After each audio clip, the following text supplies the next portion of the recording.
1 2 3 জীবনৰ আদি পথ পালো চিনি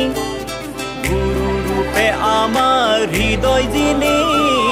জ্ঞানৰ ঋণে আমি সদায় ঋণী গুৰু তুমি আমাৰ গুৰু